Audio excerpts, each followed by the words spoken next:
Hello everyone, how are you.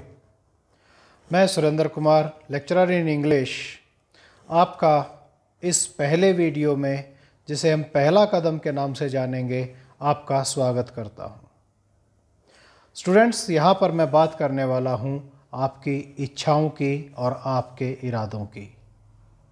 आपकी इच्छाएं क्या हैं और आपके इरादे क्या हैं, आज आपको ये जानने की आवश्यकता है और कहीं ना कहीं आपको ये एनालाइज भी करना पड़ेगा कि हम किस ओर जा रहे हैं। आपकी इच्छा क्या होती है कि मैं इतना काम कर दूं, मैं ये कर दूं, मैं टॉप कर दूं स्कूल में, मैं बोर्ड को टॉप कर दूं। लेकिन क्या आप अपने आप से पूछते हैं कभी कि क्या ये आपकी इच्छा है या आपका इरादा भी है? यस, इच्छा और इरादा ये दो चीज़ें हैं जो बहुत अलग हैं। आपकी इच्छा आपका इरादा नहीं हो सकती और आपका इरादा आपकी इच्छा नहीं हो सकता। इच्छाएं जब प्रेशर पड़ता है, जब मन ललचाता है तो बदल जाती हैं, लेकिन इरादे कभी नहीं बदलते। इरादे आपके समय के साथ, मुसीबतों के साथ और मजबूत होते हैं। तो कुल मिलाकर बात यह है कि आप क्या चाहते हैं अपनी लाइफ में, ये आपको डिसाइड करना होता है। आप पढ़ना चाहते हैं, क्योंकि विद्यार्थी जीवन में सबसे इम्पोर्टेंट चीज़ क्या है? पढ़ाई, ज्ञान। केवल पेपर में जाके आपने एक क्लास का सिलेबस याद करके चले गए, किसी भी सब्जेक्ट का, और पेपर लिख के आ गए और आपके जितने भी नंबर आए, ये इम्पोर्टेंट नहीं है। इम्पोर्टेंट है कि आपने ज्ञान कितना हासिल किया, आप कितना जानते हैं, आपको कितना पता है और कितना आप उसको अपने स्तर पर लिख सकते हैं, बता सकते हैं। ये आपकी मेहनत होती है, ये आपका ज्ञान होता है। आपने 4 लेसन किए, 4 लेसन अच्छे से याद किए, पेपर में जाके लिख के आए, आपके बिल्कुल ठीक, आपके 99.99% आ गए। क्या आपका ज्ञान भी उसी हिसाब से बढ़ा है? तो मेरा ये वीडियो जनरली आपकी इच्छाओं, आपके इरादे और आपके ज्ञान को लेकर ये पहला कदम है जिसमें हम ये बात कर रहे हैं। तो स्टूडेंट्स, सबसे इम्पोर्टेंट बात है, आपका पढ़ने की जो इच्छा है और जो पढ़ने का इरादा है, उसमें क्या अंतर है, आपको किन चीज़ों का फ़र्क आपको लगता है कि ये मेरी इच्छा है और ये मेरा इरादा है। आज आप बहुत मोटिवेट हो गए, आपने एक मोटिवेशनल वीडियो सुना, मोटिवेट होकर आप पढ़ने बैठ गए।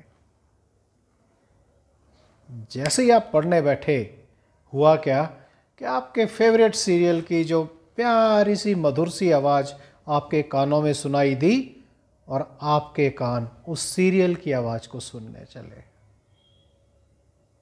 आप दूसरे की ज़िंदगी देखने चले, सुनने चले, जानने चले।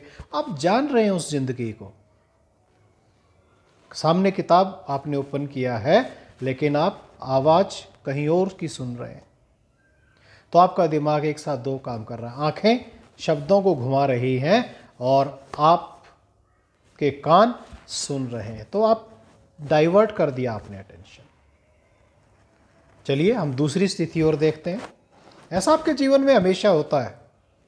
आप पढ़ने के लिए बैठे, जैसे ही आपने बैठे, आजकल तो मोबाइल सभी के पास हैं, मोबाइल आपके साइड में था, आपके किसी खास दोस्त का मैसेज, व्हाट्सएप मैसेज आपको डिस्प्ले हुआ। आपने देखा मोबाइल को उठाकर, अरे उसका मैसेज है, आपने उस मैसेज को खोला और आप फिर चैट में चल पड़े। पढ़ाई छोड़ दी, जिस इरादे के साथ बैठे थे वो इरादा चला गया। क्यों? क्योंकि वो आपका पक्का इरादा नहीं था, वो आपकी केवल इच्छा थी। अगर आपका इरादा होता कि मुझे जानना है, मुझे हासिल करना है कुछ, तो आप उस मैसेज को देखकर कि मैं इसका बाद में जवाब दूंगा, बाद में जवाब दूंगी, आप अपने काम पे चलते रहते, आप अपना काम करते रहते। अब अगली एक पॉइंट और लेते हैं कि होता क्या है बहुत बार आपके साथ, आप रटना शुरू करते हैं। आपने नए साल की तरह ना एक निर्णय करते हैं, आज 1 जनवरी है, आपने निर्णय किया आज से 10 शब्द तो रोज मैंने करने ही करने, 10 शब्द नए आपने रोज करने हैं। आप ऐसा इरादा करते हैं, नए साल का रिजोल्यूशन है ना, वो रिजोल्यूशन की तरह करते हैं। आपने क्या किया, 10 शब्द लिखे, डिक्शनरी उठाई और उन 10 के मीनिंग लिखे। कल 2 तारीख हो गई, फिर आपने 10 लिखे, उनके मीनिंग लिखे। आपने उन शब्दों को जाना कब, उनको याद कब किया, उनको याद करने का कोई प्लान आपने बनाया था? क्या केवल वो 10 शब्द लिखकर ही आपने छोड़ देने हैं? आपने 4 दिन लिखे, 5 दिन लिखे, फिर 50 शब्द हो गए। धीरे धीरे क्या होता है, आप बोर होने लग जाते हैं, अरे क्या करना है। और कुल मिलाकर आप अपने आप को आत्मविश्लेषण करके देखिए कि ऐसी परिस्थितियां होते होते आज आप कहां पर खड़े हैं। मार्क्स मैटर ही नहीं करते, ज्ञान पूरा मैटर करता है, क्योंकि लाइफ में आगे जाने के लिए आपको ज्ञान चाहिए। एक क्लास में मान लो 25 बच्चे हैं, 30 बच्चे हैं, 50 बच्चे हैं। क्या 50 के 50 बच्चे 99% लेकर आते हैं, 50 के 50 फेल होते हैं? कभी नहीं होता। इसमें कुछ 99 के हैं, कुछ 90 के, कुछ 80 के, 75 के, 60 के, 50 के, जिनके मुश्किल से 33 आएंगे, जो 33 कभी नहीं पहुंचेंगे। सभी तरह का स्टफ होता है, लेकिन टीचर सभी को देखते हैं, टीचर सभी के बारे में पढ़ाते हैं। तो कौन कितना ज्ञान हासिल करता है, ये उस पर निर्भर करता है जो ज्ञान को हासिल कर रहा है। तो आपकी जो समस्याएं हैं, आपके जो मेन प्रॉब्लम है, हम अगर उसको बहुत कम शब्दों में मैं कहूँ तो मेन प्रॉब्लम ये है कि आप आगे बढ़ने की इच्छा तो करते हैं, लेकिन आपके इरादे नहीं हैं। मैं ये नहीं कह रहा हूँ कि सभी बच्चों के इरादे नहीं हैं, मैं ये कह रहा हूँ कि आप अपने अंदर ये विश्लेषण करके देखें कि क्या आप अपनी इच्छाओं को अपने इरादों में कन्वर्ट कर सकते हैं।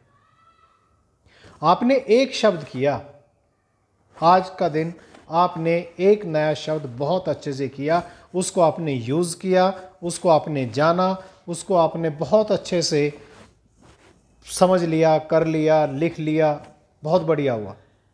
जब कल आप दूसरा शब्द लेंगे तो पहले दिन के शब्द को आपने नहीं भूलना। पहले दिन का शब्द पहले आप एक बार रिवाइज करें, फिर दूसरे दिन का शब्द लें। तीसरे दिन जाए तो पहले 2 दिन का एक एक शब्द लें। 10वें दिन तक जाते जाते आपको कम से कम पहले 2-3 जो शब्द हैं वो बहुत अच्छे से आप उनको यूज़ कर पाएंगे, वो आपकी वोकैबुलरी का पार्ट होंगे।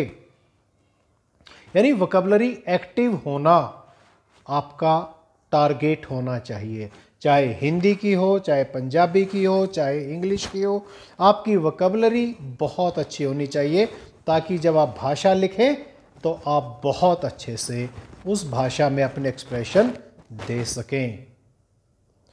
सफलता के लिए स्टूडेंट्स कोई शॉर्टकट, कोई छोटा रास्ता नहीं है। सफलता के लिए आपको लगातार लगातार और लगातार प्रयास करने पड़ेंगे, और प्रयास भी आपके मजबूत इरादों के साथ होंगे। उसके बाद जीवन में जब आप आगे बढ़ेंगे, आगे जाएंगे, तो आप जीवन में एक ज़्यादा बड़ी कामयाबी के स्तर को हासिल करेंगे। हालांकि केवल ये कहना कि आप कर सकते हैं सफिशिएंट नहीं है, आपको करके खुद को दिखाना पड़ेगा। लास्ट में मैं स्टूडेंट से एक बात और कहूँगा आपसे कि आपने अपना परीक्षण खुद करना है, आपने अपने आप को झूठ नहीं बोलना है। आप अपने आप से बात करें, अपने अंदर से बात करें, मैं कौन हूँ, मेरा आज के दिन मैं किस लेवल पर हूँ, किस स्टेटस पर मैं बैठा हुआ हूँ, और वहाँ से मुझे आगे कैसे मूव करना है। बहुत से स्टूडेंट से जब मेरी बात होती है तो वो बहुत कुछ जानना चाहते हैं, बहुत कुछ करना चाहते हैं, लेकिन होता क्या है, उस जानने और करने के लिए इच्छा ही रह जाती है, वो इरादे में परिवर्तित नहीं हो पाता। तो स्टूडेंट्स, मैं पहली आपसे जो पहला कदम है, पहला कदम मेरा ये है आपसे कि आप अपने इरादों को मजबूत करें। जिस भी काम को आप कर रहे हैं उस काम को करने का इरादा करें, उसकी इच्छा ना करें। इच्छा करें तो उसे इरादे में बदलें, लेकिन इरादा आपके पास होना चाहिए। तो स्टूडेंट्स, इन्हीं शब्दों के साथ मैं आज की बात आपके साथ ख़त्म करता हूं और पहला कदम हमारा यही होगा कि हम आगे कैसे बढ़ें। Thank you everyone, thank you.